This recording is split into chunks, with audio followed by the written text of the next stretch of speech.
This is Kyle. He's a good, honest boy, clean-cut and kind. However, Kyle has a problem. Like all men, he's in need of a woman.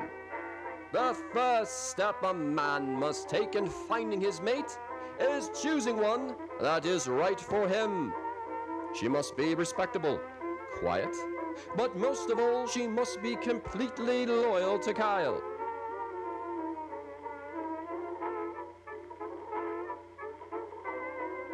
It appears that Susie is an ideal candidate. Go on, Kyle, show us how it's done. Make a move on the doll.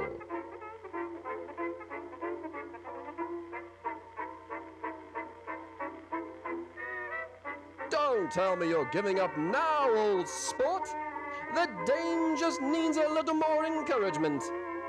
Go on now, son. You're not chickening out on us, are you? That's a good lad. Go on now.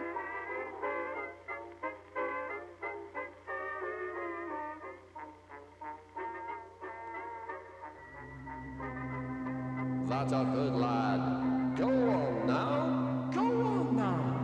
Go on now. Go on now. That's a good lad. Go on now. Go on now. This is Susie. Susie's a sweet girl with a good heart. However, like many other young girls, Susie's having trouble getting ready in the morning.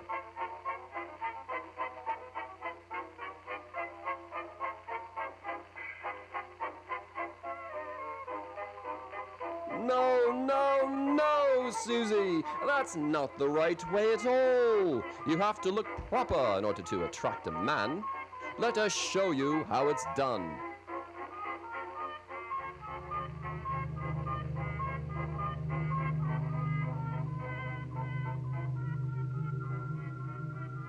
Let us show you, show you, show you, show you, show you.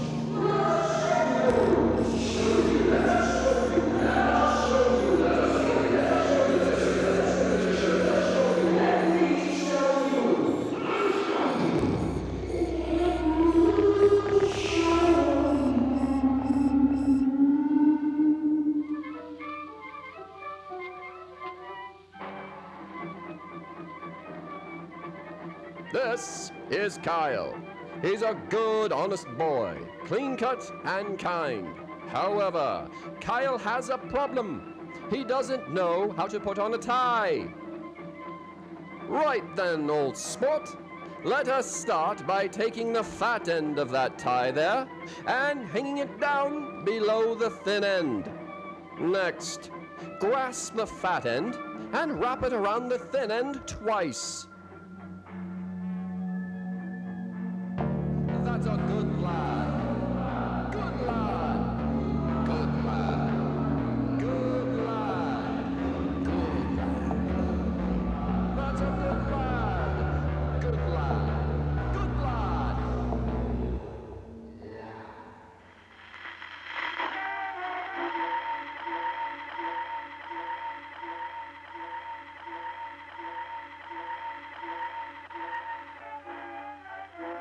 This is Kyle. He's a good lad.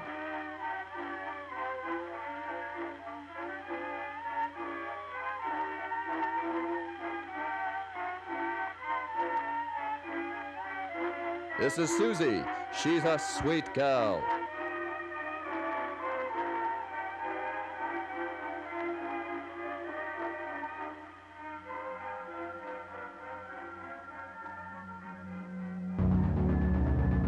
Such good young flesh. They're so good. They're so good. They listened well. They deserve this. And so do you. You're a good lad. You're a sweet girl.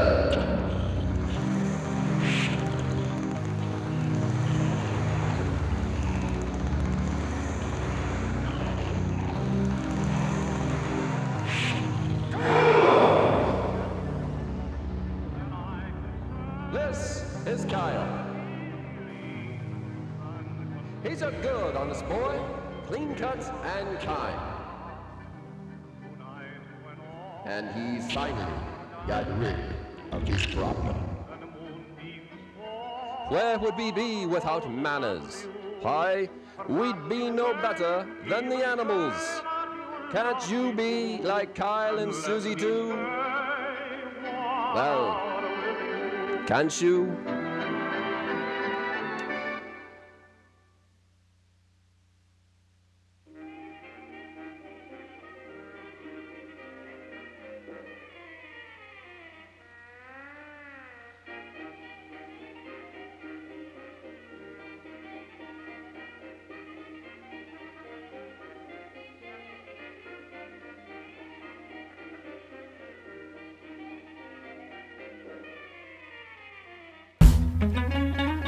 Hey YouTube, so what you just watched was How to Be a Man, my final project from my time at Emerson College's pre-college 16mm filmmakers workshop. It's a bit of a mouthful, but the program is absolutely incredible, and since working with film is kind of like a rarity for young directors like me, I thought I'd document the process and show you guys a bit behind the scenes of how it was made. So it was a group project. I worked with two other filmmakers there named Ben and Ella. And Ben had the original idea of kind of remaking and kind of parodying these old 1950s social how-to videos, but we all knew we wanted to take it in kind of this ominous direction. We knew we had a time constraint going into the project. We only had 5 100-feet reels of film, or on average about 15 minutes of raw footage. We had 12 hours to shoot the entire thing, and we shot it on black and white Tri-X reversal film. When it comes down to equipment, we had 3 lights, a few diffusers and C-stands, a tripod, but most importantly, a Bolex with a 10mm, 25mm, and 75mm lens. The Bolex was an absolute delight to work with.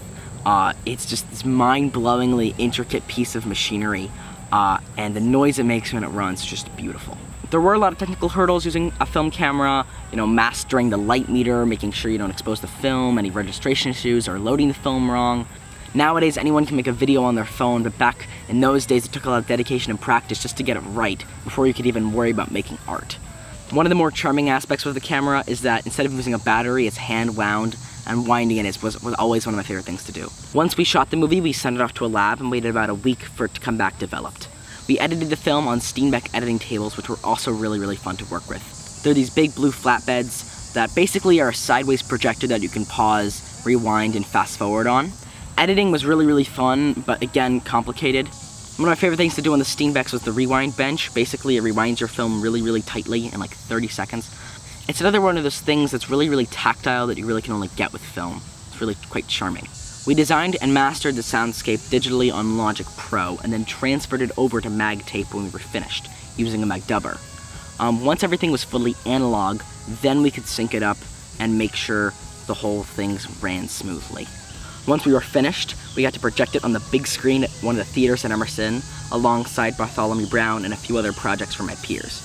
This project was absolutely unforgettable. It was one of the most informative and educational filmmaking programs I've ever had the opportunity to take. Since film as a medium is kind of fading from the mainstream, I'd highly recommend any program that lets you get your hands on it. Working with 16mm completely changed my mindset on it, and also kind of evolved my philosophy on directing, filming, and editing in general. My experience at Emerson was one of a kind and something I'll cherish as a filmmaker for a long time.